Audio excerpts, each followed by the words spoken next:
One, thank everybody for coming and joining us today. This is, an exciting day for our program. And as, you get to a place, you get to a new job, and I think everything in every place is different nowadays. And people start talking about the quick turnarounds and how do we get a gang of transfers and really flip a program really quickly. And, I guess there's some merit to that and how you can have success that way. But there's also some merit to how things have been done for a really long time. And, sometimes the best predictor of the future is the past. So I thought for the University of Notre Dame, building a program, how do you do it?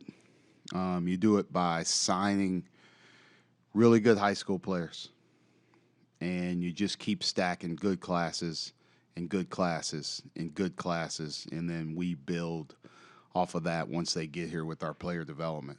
And this class of guys, these players, is really what we are looking for on the court, off the court. Size, athletic ability, skill. They are a total package. And now you add those to Cole Serta, Sir Muhammad, Garrett Sundra, Marcus Burton, Braden Shrewsberry, Logan Imes, Tay Davis, Keba Jai. I'm really excited about our present. I'm very excited about our future. And this is, today's a culmination of a lot of hours that were put in.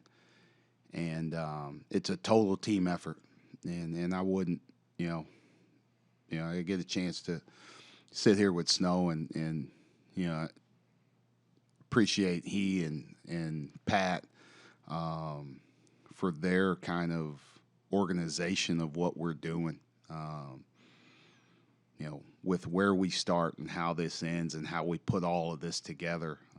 They're a huge part of that. Our staff, and they'll be up here talking about these guys, do a great job and put in a lot of hours, man. There's a lot of time away from their families, so this is really a culmination for them as well. And the efforts that they did to build these relationships to get players here that are great fits here. And then, Grady and Trey as well. I tell all those recruits, they're the, secret weapons to what we do with their player development plans for when these guys get here and the amount of time that they put in on the court. I feel good about our group and what we're doing, but it also starts from the top, right? The alignment that we have from, Father Bob in the president's office, from Pete here as the athletic director, all the way down. It is a total team effort. Nothing gets done without everybody going in the right direction. Yeah, just to follow up on what Coach said, recruiting's a long process. Every weekend you're away, you got football games, you're not going to tailgates, you're hosting recruits, and a lot of people put a lot of time in. You guys see the end result of things like a photo shoot, but it's a production. You have got, like, Logan Stevens is doing the video, Josh Bates is setting it up, Ali Pragi, Jerry Maloney with graphics, Jessica Armstrong does everything social and with the photos. For them to put in the time and take pride in creating that atmosphere for the kids, and they really like it, and you see, what it looks like at the end, but there's so much that goes into it. So we all really want to thank them for the job they do. When Coach and I were sitting up here last year, we were confident we were going to have a really good day today. And we might not have known exactly who was coming and who wasn't, but we had a plan in place, and everybody from the top down was able to execute that plan.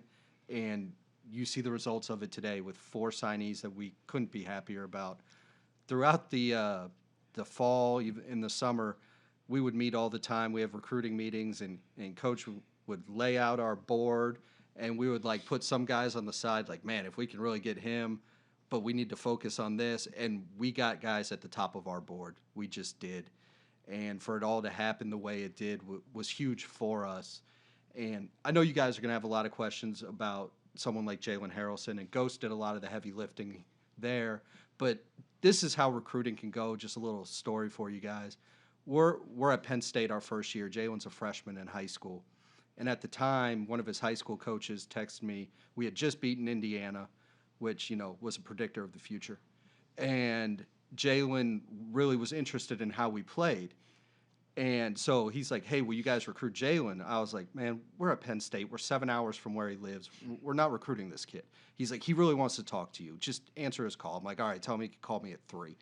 And Jalen called us. He was actually the first one to reach out to us.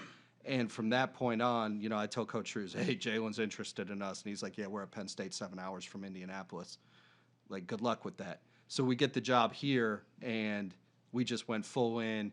And, Ghost did an unbelievable job building relationship with the family. And that's, just the way recruiting can work sometimes. You think, hey, we don't have much of a shot here. And then, bam, So we had a 5-star kid reach out to us because he was interested in how we play. And that's just one of those things that you have to follow up in recruiting. And that's how far back it can go, is 4 years ago, just a simple phone call. So just to put in perspective for you guys where it comes from and what it all goes into it and how long a process this can be for an individual player. And then, the other guys as well, they've all been interested in how we play. We have a vision for what we sell recruits. We have a plan. We know who fits him. We know who fits Notre Dame. And that's the advantage of myself, Mike Fairley, Trey, Grady being with him all 4 years, and then Ghost and KG knowing him even longer than we have. So we have a specific plan for how we recruit, and I think you guys are seeing the implementation and the execution of it. Yeah. And I guess before these guys come up, I talked about the total team effort, but, I do want to send a special thank you to Mickey Kidder, Deb Johns, Shannon, like their group as well, and admissions, and the work that they do with us. We have some primetime students up here as well, right? We have a kind of total fit guys. So, this was the perfect timing for us to have a really good class when you had these really, really good basketball players, really good students, all at the same time, right? That doesn't always happen. So, I'm gonna shut up and let you guys work. KG. How's everybody doing? I'm Kyle Getter. I'm associate head coach. I'd like to thank everybody for being here. I'm going to speak about Tommy Oneman. Tommy's a 6'10", skilled post player from St. Paul, Minnesota. He's really known, besides being 6'10", got great footwork, hands, skill. He's ambidextrous. He can score really efficiently around the rim with either hand. One of the things that stood out immediately about Tommy was, that he knows who he is, and he's a great teammate. And Coach, mentioned earlier in his comments about the fit. I think Tommy fits Notre Dame, and we couldn't be more excited about him joining us next year. Tommy attended Cheyenne High School in West Fargo, North Dakota. He was Gatorade Player of the Year last year there. He recently transferred to Cretin-Durham Hall in St. Paul, Minnesota, where he will play for Jerry Klein. They have a great staff there. Coach Klein's assisted by Tony Yazbak and Eric Bronow, and they have a great tradition there, as I mentioned. He also played AAU for Howard Pulley in the EYCL on the Nike circuit. And, Tommy's 6'10", right? I mean, he's easy to point out, but he comes from an athletic family. His parents are Ben and Aaron Oneman. They both played collegiately. Ben played football at North Dakota State, and his mom, Erin, played basketball. So, he's got that athletic gene in full effect there. But we can run the clips here, and you guys can see Tommy and his ability. Like I mentioned, ambidextrous. He's, right-handed, but he really scores well with either hand. Can go over either shoulder in the post. He's kind of like one of those throwback post players. You see his footwork, deep catches, soft touch, great hands. and he's a deceptively good athlete. 6'10", 235 pounds, moves really well. I think he'll really fit well with our style of play.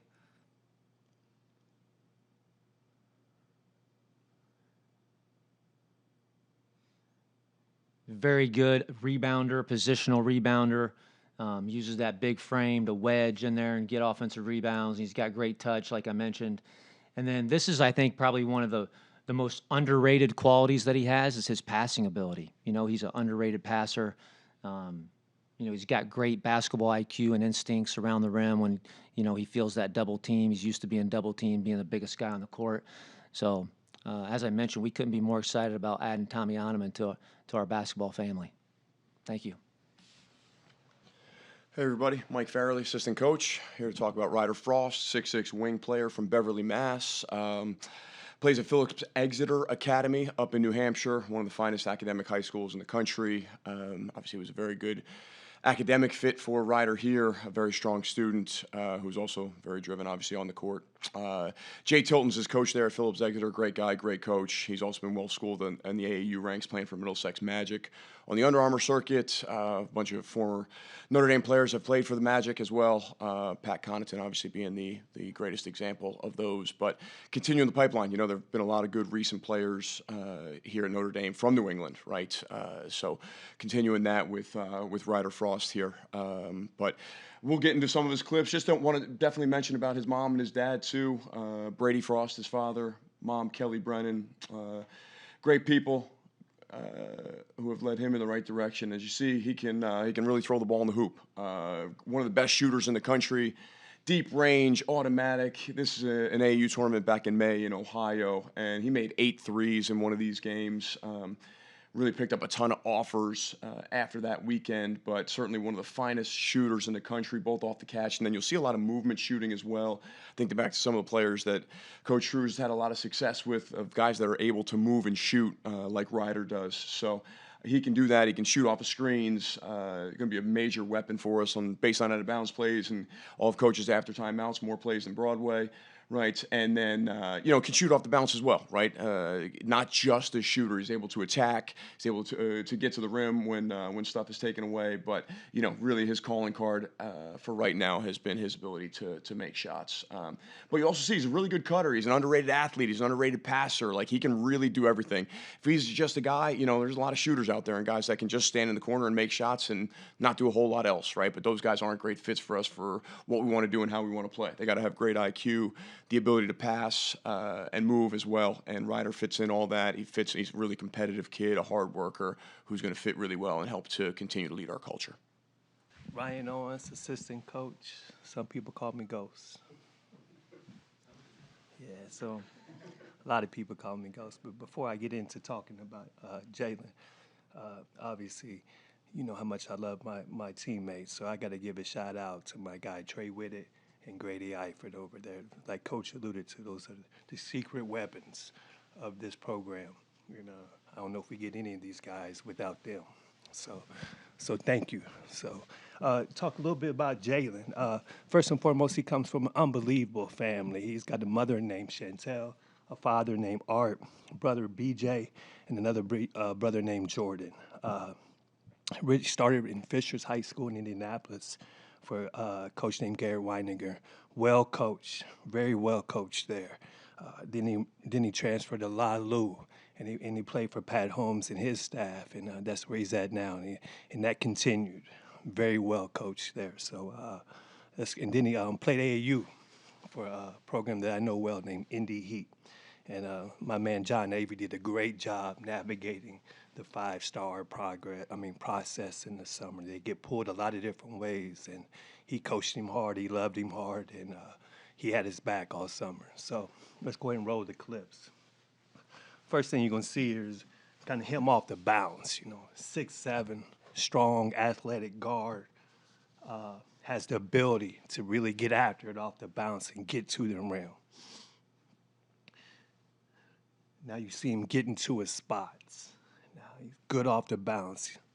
Get to his spots on the court with his size and his athletic ability. A lot of times when he raises up, it's just him in the rim. and that's unique.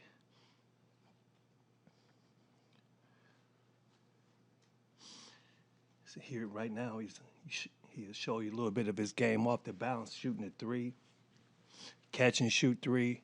I thought he shot the ball really, really well when I saw him in Turkey this summer on the catch and shoot threes. Now you see him assisting. That's one of the best things about his game is how he makes everybody else around him better. He can really pass that ball.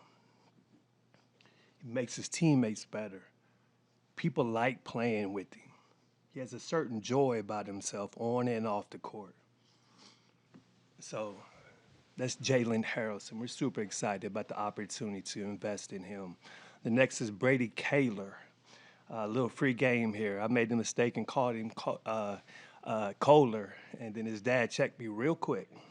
So don't do what I did. So speaking of his dad, Carl, his mother, Stacey, his brother, Reese. He's from Cathedral High School in Indianapolis. Well coached there, Jason Delaney, Andre Wright. He also played with Indy Heat, John Avery. Go ahead and roll those clips. When you think of Brady Kaler, that's a definition of upside. Like he produces now, but he still has so much upside. 6'9", 7'2.5" wingspan. One of the guys that grows late, grows 6 or 7 inches through high school, but he never got awkward with it. Check out his fluidity, how he runs up and down the court, catch and shoot threes. It's him off the bounce a little bit, getting to his spot.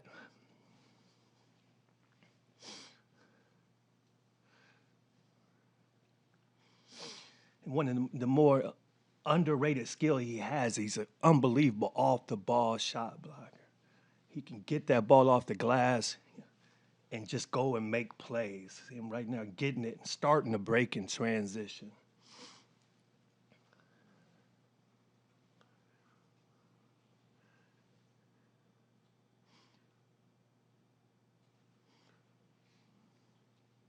Drive closeouts.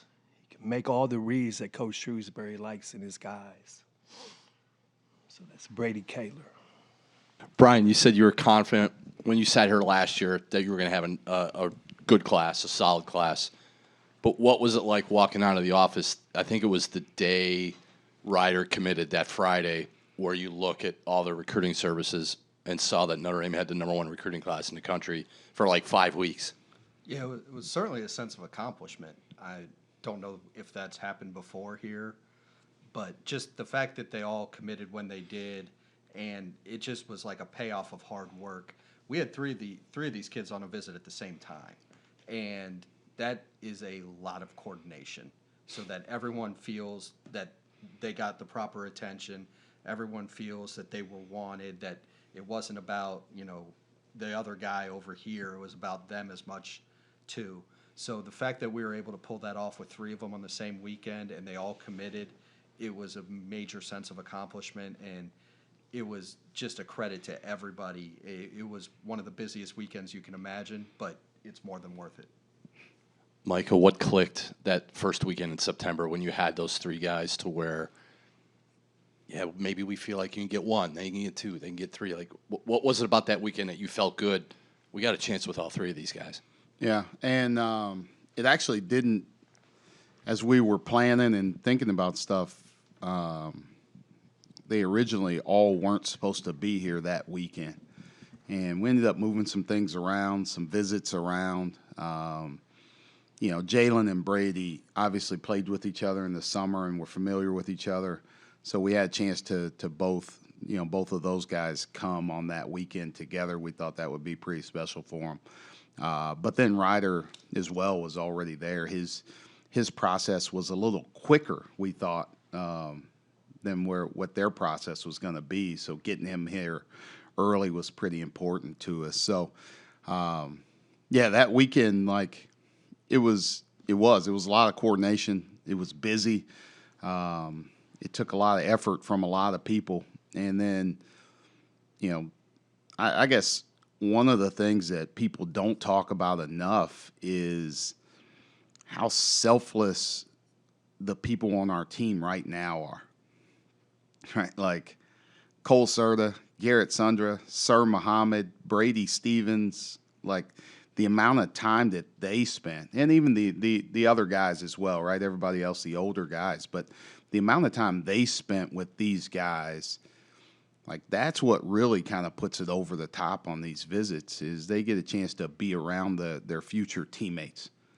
And for those guys to not like look over their shoulder and be like, man, I don't want this dude to come in or I don't want that dude to come in. Like we might play the same position. We might like they didn't think anything about that. They thought like these are guys that I would love to be teammates with, but they're also going to help make us better and keep pushing this program forward. So, yeah, it was cool to see Notre Dame at the top for a long time. And, hopefully, we keep doing things to put us in this position each and every year afterwards. Micah, how did you sell to Jalen that this was the best place for him and you were the best person to develop him? I don't know. I've talked to you guys a lot about a lot of things, and one thing that probably always comes up is basketball, right? Like I am, of all things, I'm a basketball coach, right? So I wanted to make this a basketball decision. And, but there are a lot of things that, like, are specific to him, right? That, like, being in Indiana is really cool. His family can get here to see him, right? The education piece is important to him. And, like, for his family, who he's going to be surrounded with on a daily basis. Like, all of those things went into his decision. But for me, as a basketball coach, I wanted to talk to him about basketball. And I think our style of play, specifically with Jalen, but also Ryder and Tommy and Brady, like we want to play with multiple ball handlers, right? So when you watch us play right now and Marcus Burton has the ball, Matalako has the ball, Tay Davis has the ball, like Braden Shrewsberry, they're all like doing similar things. I think we could show Jalen that and how he fits in that way, right? You saw him making plays with the ball in his hands, without the ball in his hands. Like, you can be an integral part of what we do, and that's how we see him kind of fitting. I think he could see a clear fit that fit his game, right? Like, I can rebound and push it and bring it because I could show him clips of Tay Davis doing it, right? Like, I can, play off pick and rolls or play off handoffs, because I can show him clips of Marcus Burton doing it. And I can show him clips of Jalen Pickett, who we had in the past, posting up and playing as a guard. Like, there was clear and visual evidence that my game fits how they coach. And I think that was, one of the biggest selling points. For either of you guys, with Tommy Oneman, who I think didn't get his first high major offer until late May, like, how did you kind of find him, and when did you realize this was a guy you had to take? I'm trying to remember exactly. It might have been April or May, probably, right in that range. And this class especially, there weren't many centers. Like, nationally, it just wasn't a class that was deep with centers. So everyone's searching everywhere. And we saw Tommy, Kyle saw Tommy, and we decided, like, hey, kid's really got good hands. He's something different than what we have on the roster. He complements other pieces, and that's when we started pursuing him heavily and going to his AAU games, talking to his high school coaches, and making inroads with the family, and it paid off with a commitment, I think probably right around halftime of the football game. So it was pretty quick. That was the first, by the way. I know I haven't been doing this a really long time, but nobody has ever committed during a football game that they are attending. So it made for a I guess joyous rest of the weekend and a little bit, a little stress-free. But I think in all these guys, like when you look at the entire class, you see like what we're trying to target, right? If you look at last class, if you look at this class, skill obviously is really important for us, but the body types of bigger, taller, longer, more athletic. Right? Like, I always think about offense first, obviously, but defensively too, like, how can we switch more? How can we be bigger and switch more? And all these guys allow you to do that. And then Tommy, I think, the way that he can catch the ball, the way he can score the ball in the post, right? Sometimes you just need a way to be able to get some easy baskets. And I think he's good in that way and continually growing in that way, right? Like, I don't think he needs to walk in and necessarily be a 20-10 guy, right? He doesn't have to. He's got a year where he can grow into it, right? Because we should still have Keba here. We still got guys in front of him. Now he can grow at his own pace and be ready when it's time to be ready. Coach, you may have just answered my question here a little bit, but like this year's team, the team you're putting on the court today is a lot different than last year's team. How will this group make you different than the current team that you have? Yeah, they're all great complementary pieces to what we have, right? And that's something that we talk about as a staff. We don't just recruit talent, right? You obviously need really good basketball players. You obviously need a lot of talent, but you have to recruit fit as well. And I think that's like, Jalen Harrelson makes Marcus Burton better. Brady Kaler makes Cole Serta better, right? Like they all help each other. There's something that each of these guys brings that makes the guys that are here better. And the guys that are here make these guys all better. And that's what we're looking for. Just continually adding more skill and more size. Like now you think, you got Cole Serta at 6'5" and Ryder Frost at 6'6". You got two big shooters, right, that are hard to deal with running off screens. Brady Kaler and Jalen Harrelson are two big wings that can both be really switchable defensively, can handle the ball, can rebound it and start a break. Both have high IQs, can both shoot the ball. Like now you're worried about multiple people handling the ball, passing the ball, like playing in different ways. It allows us to be very, very versatile and very, very hard to prepare for. And, that's the compliment that I love hearing after games. It's like, man, it's really hard to prepare for you guys. And yeah, wait till we get more people. My second question is for Brian. He may have tipped this as well. Who was the easiest sell and who was the toughest sell? None of them are easy. I can assure you of that. Yeah. Well, by degrees. Yeah. If it's easy, you're recruiting the wrong kids. We'll put it that way. I mean, like Jalen was. Everyone's gonna think, oh, Jalen was the toughest sell, but like he was here, like he saw the vision immediately. Maybe getting Ryder from New England. I don't know. Mike might disagree, but I thought that one was like, oh man, that's difficult just because of distance. He's close with his family, but all of them were very receptive to Notre Dame. All of them caused sleepless nights for us at different times, but it got done. And the easiest sell had to be Brady because he's smart. He was raised well by his father, and he's a Bengals fan. So I could talk to him about being a Bengals fan quite a bit. So I'll say that was the easiest one. Yeah. Although for Brady to hold up to like now be the second best left-handed person from Cathedral here at Notre Dame, like that was a challenge as well, right? Because we all know who number one is. Micah, when you're recruiting five-star talent, I'm sure one and done is a little bit part of the conversation. I don't know how outwardly focused Jalen is on that, but how do you handle that differently? Is the recruiting different in any way when you're talking about a guy who may be looking at a potential one and done situation? No, not really. We recruited him like we recruited everybody else, and sold him on, the vision of how he could help us.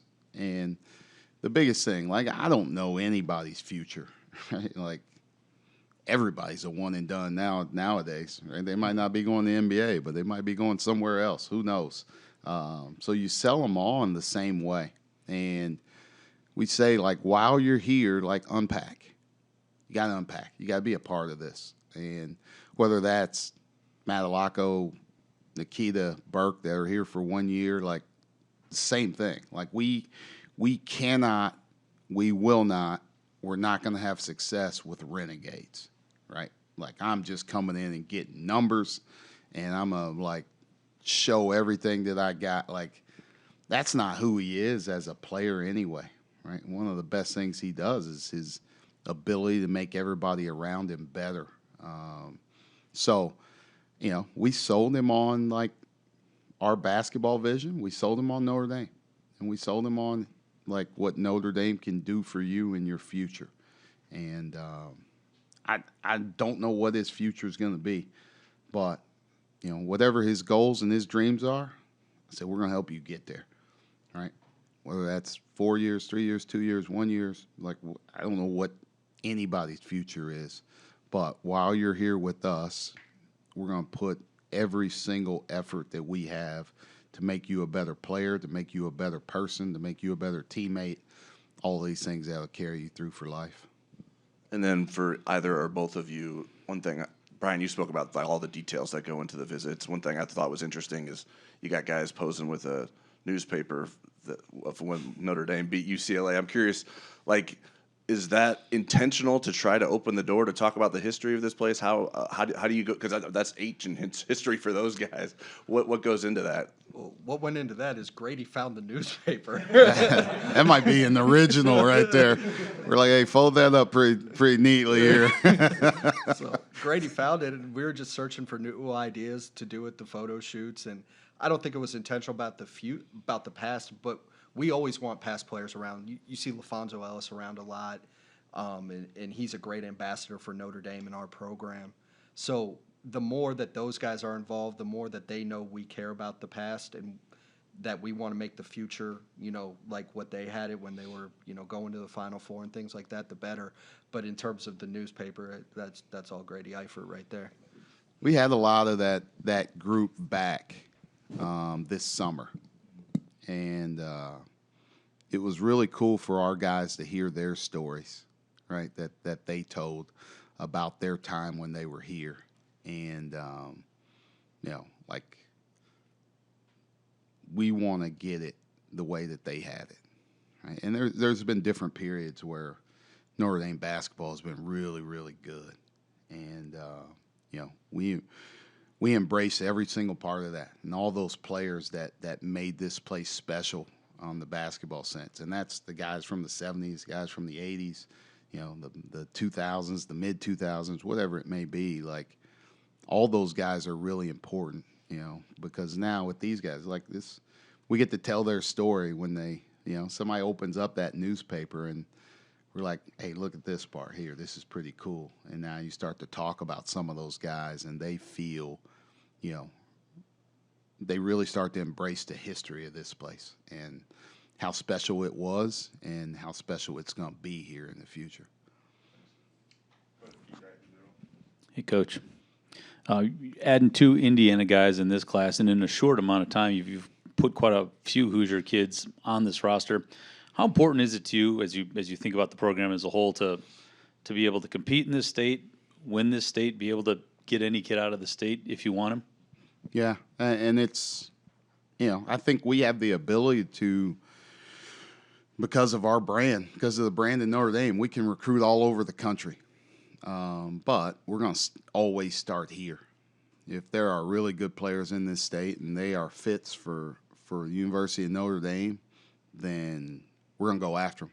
We're going to try and get them. And, like, you know, like, it's important for us, right? It's, you know, if you can be good, if you can win some battles in your state and now go out and get guys in surrounding states or across the country that all make each other better, that's how you build a successful program. But, you know, I know the coaches here in this state, how good they are, how these kids are being coached. Like we talked about, you know, Cathedral. I'm not just saying this because I went there, but, you know, they have a really good coaching staff. When you go in and watch their workouts, their fall workouts, you watch them in practice and you watch them in games, how hard they play, how they play together. Like, same with Jalen at Fishers and La Lemire. right? We know how these guys are being coached before they get here, and that makes their transition a lot easier, right? And that's not saying that we're the only state that has great coaching, right?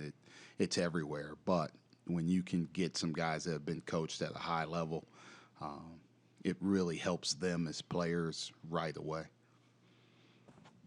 And building off that, how important do you think it is for the perception of the program to be viewed as having the ability to be the best program in the state? You know, you got Marcus. If you can get another Mr. Basketball, whether it's Jalen or the next guy, for years that didn't happen. But how important is that? Yeah, I think it's really important for us. We're here plan on sticking around for a long time and recruiting the best, the best here in the state. And Jalen's not going to get a chance to be Mr. Basketball, but Brady has a really good year. His team is going to be one of the best teams in 3A and has a chance to play deep into the playoffs. He has a great year. He's going to be a guy that's an Indiana All-Star and hopefully a Mr. Basketball candidate. So I think we have to continue that tradition and, we're going to be involved. We're going to be involved with a lot of good players in this state. And as, this state keeps producing them, then we're going to keep recruiting them. And that's the best thing I can say about it. Yeah, I mean, we're not here to be average, man. We're here to win. And you want good players, and Indiana has a lot of good players, and we're going to go after the best in the state and try to make a statement every year. Last call for questions. Oh man, I haven't. I can say this. I get too locked in. I haven't paid attention, so I don't know the records of each team. Where's the game? I'm a DePaul grad too. Yeah, so I can't say either one, but both teams played hard. You got another question, Tom? I can't follow that. Can't go back and talk basketball after the moment. No. All right. All right, thanks, guys. Thank you, guys.